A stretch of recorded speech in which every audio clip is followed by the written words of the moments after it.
Hello, welcome. I had this flash the other day when I was dropping my daughter off at school, and it had me want to do like an impromptu pop-up Facebook Live. Hi, Flora. Hi, Philip. Hi, Jenna. If you can't hear me, just wave your hands or let me know. Give me a thumbs up if you can hear me. And as always, I welcome the dialogue. I love your feedback. I love your stories. I love your questions. So at any point, hi, Jenna. Just feel free to put them in the comments and I'll keep up as much as I can. I think I always say this actually, but I think what I have to say is actually relatively short today. So please bring any questions and comments and we can make it a dialogue. But this popped up for me. This is what I was starting to say when I first began, which is,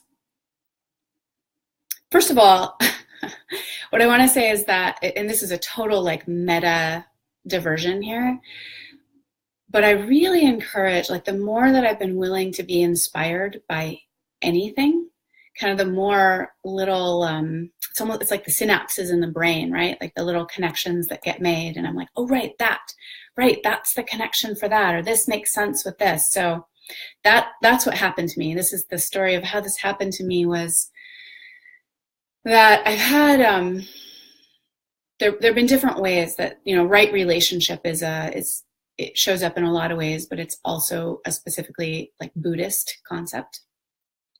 And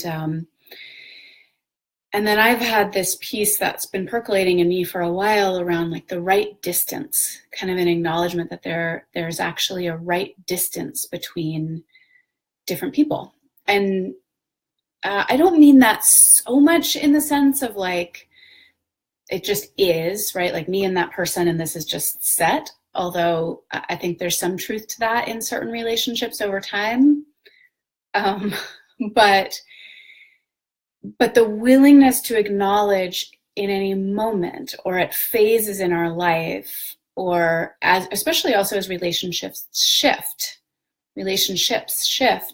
to acknowledge like what actually is the right distance. So that's been in me. It's been very much inspired by my relationship with my ex-husband, which is a like really quite lovely and rich relationship. And I'll tell some of these stories as I go through, but it's really evolved. Like, what is our right distance for he and I to be as loving as we can to each other? So that's one of the ways I think about like, what is the right distance? So anyway, without getting too far into this, I was dropping my daughter off at school. I had my son, I had my daughter, and we got there probably 5 minutes early. So we couldn't go in yet, but we didn't have like a lot of time. And I said, let's go on a nature walk. Sometimes they're begging me, right? We're like running late and they're like, can we go on a nature walk? And I'm like, no. So it's nice to be able to give it when I can. So I said, let's go on a nature walk. Her school's on this really short little street, so we can basically walk from one end to the other, and back, and it's just the right amount of time. And so we started walking, and they were running and finding things, and it was all wonderful. And I was sort of a little slower than they were at that time of the morning, and I paused on one side of the street. They were actually on the other side, and it's a very quiet street, so it felt safe. But I paused and I turned my face towards the sun, and I was just like taking it in. And I started saying, actually out loud, but kind of to myself, I started saying like, oh, good morning, Father, Son. Thank you so much for shining your warmth on us. And thank you for bringing your light. And thank you. And I was just started speaking this, and my son ran over, and I think I actually said, oh, like, thank you for being just the right distance so that we can live on Earth. I feel a little exposed here. This is like, I don't know, it's a part of me maybe I don't bring to my Facebook Lives as often. But, and Trent, my son, he said, I kind of wish the sun was a little bit closer. And I think in that moment he was saying, like, I wish I was warmer, right, in this moment. And in that moment, what I really, like, there was this thing that popped up for me. I thought that is the essence of right distance in relationship. Like, literally, the sun and earth. And it's kind of a miracle. Like, so this is just one aspect. This is just a miracle, right? This is just how it happened, that there's the universe, or all the universes, or, you know, frankly, I'm going to probably display some of my lack of scientific knowledge here, but there's all that. And inside that, there's our solar system, right? And it's all just like, it just came into being. And the way it came into being sent these particular planets, like, cycling around this particular sun, a star, right? And this one that we're on, that we call planet Earth, orbits exactly the right distance from the sun that all of this exists. That there's trees and bushes and oceans and whales and ants, and there used to be dinosaurs, and there's seals and humans, and, you know, like, but it only, like, literally, it only exists because we're exactly the right distance from the sun. And if we were farther away, I mean, I think, again, this is kind of where the metaphor and relationship comes. Is like that part of us that's like, oh, I'll just wait farther away and maybe something will happen. It's like farther away, and it would be too cold, and we'd be more like Pluto. I mean, I know Pluto's a lot farther away, but it would be more like Pluto, and there would be like ice, and there's just actually, it can't, like, the lifing can't happen. And so, but so much relationship work is really focused on this, like, coming closer so that there can be more warmth, right? Just to carry this metaphor all the way through. And that's beautiful. It's so important, right? We can't be too far away, or there isn't the warmth for something to then grow, right? For actually, like, the sprouts, or whatever. I'm gonna try not to beat a dead horse about this. But what I realized in that moment too, it was like, is we also, there are relationships, or there are moments, right, in relationship where we can also kill intimacy by moving too close. And if the sun, like Trent said, if the sun was closer, we wouldn't be here. Not even like we would die, like, literally we never could have been. And so that part of us that sometimes is like, oh, the answer is closer, it's closer, it's closer, it's closer, like, you should come closer, I should come closer, we need to come closer, can actually, it can kill intimacy, or it can kill relationship. And that's true even in relationships where the distance is, you know, two people who want to be married and live together and have a family, or, you know, that the right distance is actually quite close, but there might be moments when it's really important, like, oh, right, there's a certain amount, there's a certain ebb and a flow, and the willingness to give that room. Probably it happens, again, I may be really scientifically off here, but my guess is, like, there's some of that happens. I know we don't go exactly in a circle around the sun. We go in like an oval, right? So we actually are closer to the sun sometimes and farther away. I'm so delighted by this. But the other piece is our willingness to acknowledge, actually, more long-term, the importance of certain kind of distance for there to be, like, to allow life in a relationship.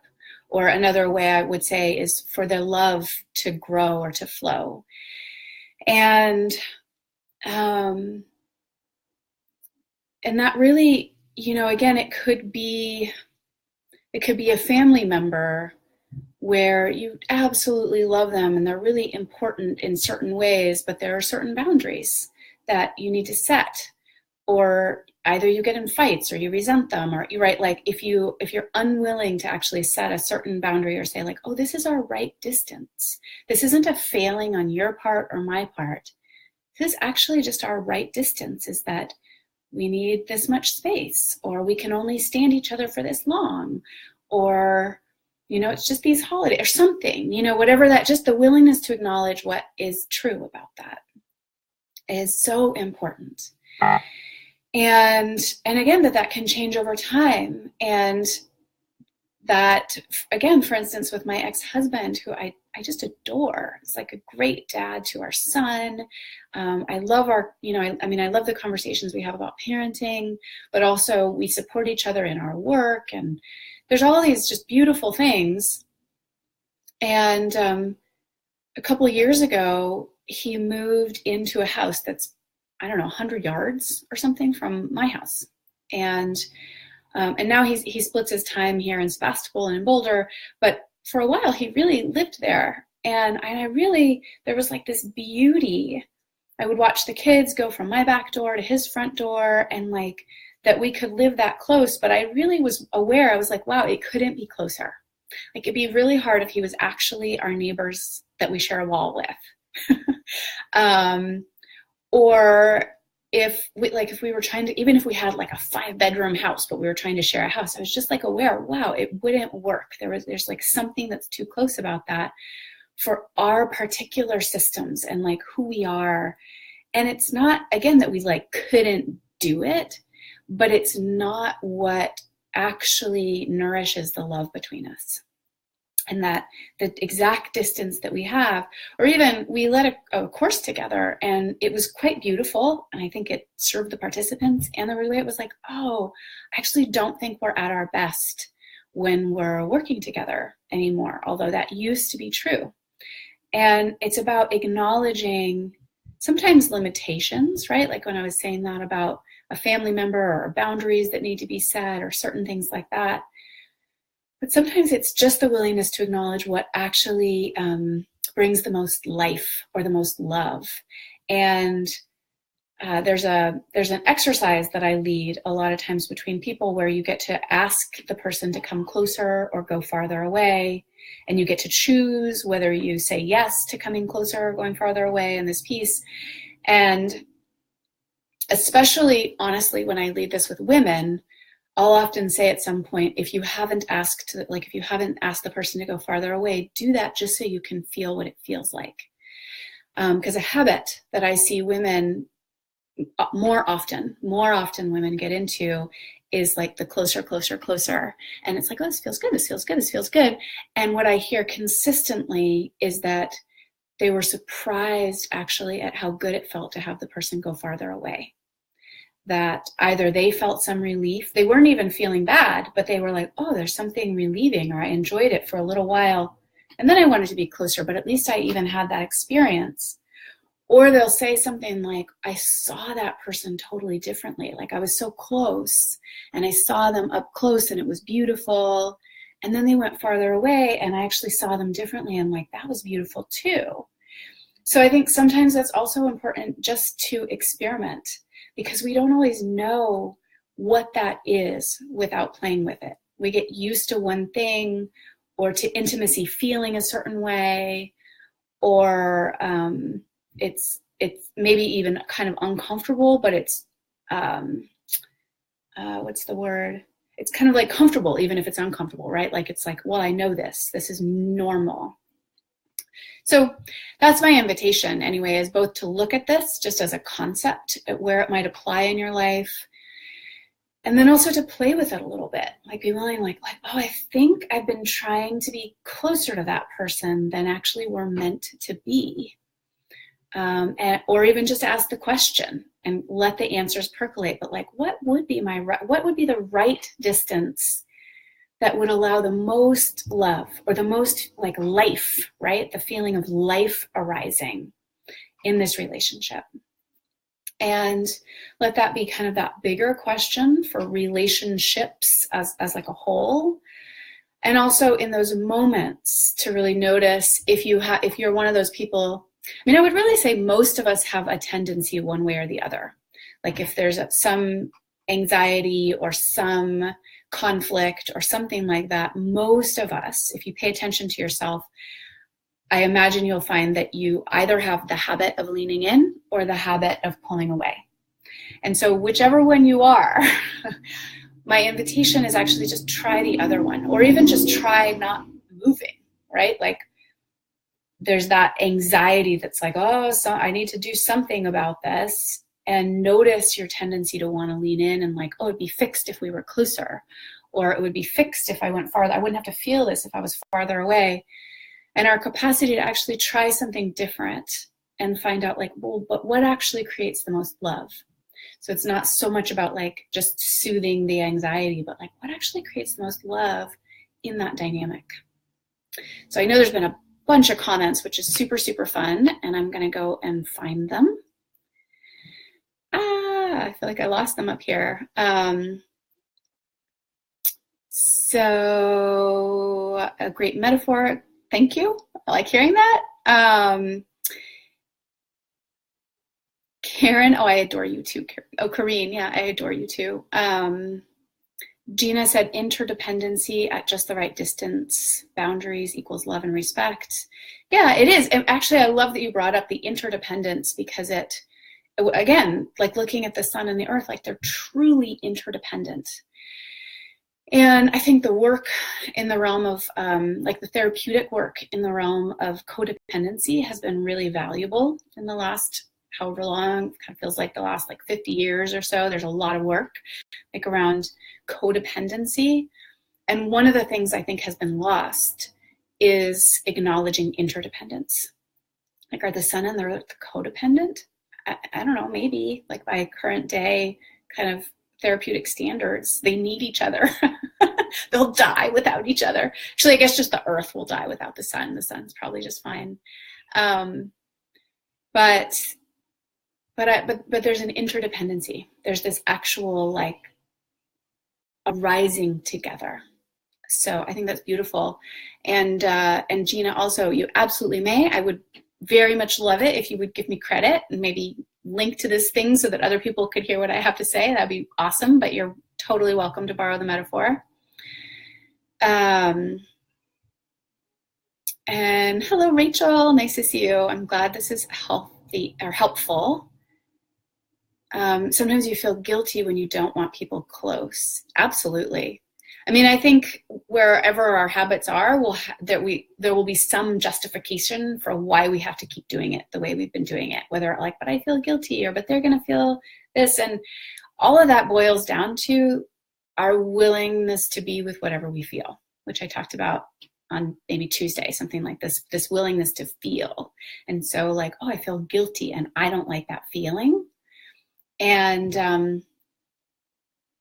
so there's this beautiful, actually, kind of willingness to take responsibility for what it is that allows the love to flow.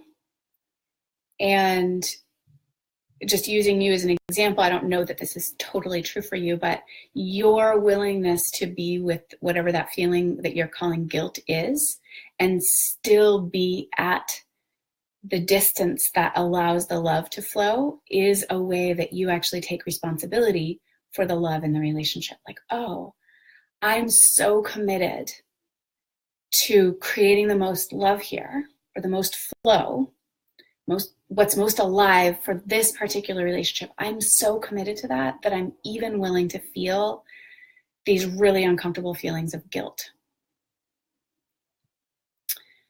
Jenna said, I love this question. The one I've been asking, which feels like a variant, is, what is the nature of this connection? Yes. Your question about proximity is more specific inquiry. I'm glad it's helpful. And I think they are really related. It's sort of like, what is this relationship really meant to do or to be in my life? And then there can be these other questions that relate to that, which has to do with like, what's the distance? And sometimes it's as literal as what I'm talking about. Like, we have to live in separate homes. And sometimes it's just about the amount of time, or like the energetic. Can I be in the room with this person and energetically give them their space? And that's it's really subtle. I work with this with my kids, and my son in particular, really, like, he just is a moving towards kind of person. And I'm working with him, like, literally I'm moving his body back, but I talk to him about like, you can pull your energy back. You can literally like stop thinking about that person, or stop like the energetic force that's moving towards them. And I just think as adults, we're still working with this on more and more subtle levels. So yeah, beautiful. Karen said, I love, like, maybe you're meant to have distance or not necessarily intimate relationship with that person. Yeah, absolutely. And inside of that, like the willingness to be like, what is our relationship? And it's really interesting. I have a friend, and our relationship these days, I mean, I've known her now for almost 20 years. And we were in Women's Circle together for 5 years, where I think we met every week. Seems kind of crazy now, but I'm pretty sure we were all young at that time. No one had kids for a little while. And, we met every week for like 5 years. We were part of the same community, so there's been times we've been super, super close. And now we live in different cities, and we both have 2 children, and, run our own businesses. And our relationship consists almost entirely of Voxer. And we leave these like long, we actually run out of time on Voxer. If any of you use Voxer and haven't found it yet, I'll tell you the limit is 15 minutes. So if you can talk for 15 minutes, it will cut you off. But I actually feel incredibly close to her. But it doesn't, so like there's this point where we go like, wow, our relationship just doesn't allow for certain things, or it would stress my family or her family, but we can actually create something beautiful by acknowledging that this is where our relationship is right now, and it's not, without judging it as somehow lesser. So I love that you brought that in, Karen. Rita said, I have always been the person leaning in desperately and then being so on the outside. Now I've learned to stand still, and it's powerful. Absolutely. That is super, super powerful to kind of learn it cognitively, and then to actually live the practice of that is incredibly powerful. Thank you. So great. I think I got all the comments. Thank you. I really appreciate those of you who brought. I loved then working with those, and I think I'm going to sign off here in just a couple of minutes. So if anyone who's still here has a last comment or question, feel free to bring it. And for anyone who watches the replay, I always love getting comments on the replay as well. And I will come back, and we can at least have like a written dialogue, if not a one-sided verbal dialogue. And yeah, I feel grateful. I feel grateful to get to share this, actually, and to have it feels like life being created in the sharing and the receiving and the dialogue about it. And so thank you. Thanks for those of you who are here live, and thank you to those of you watching the replay. Wishing you all a wonderful rest of your day, and I'll see you next time. Ciao.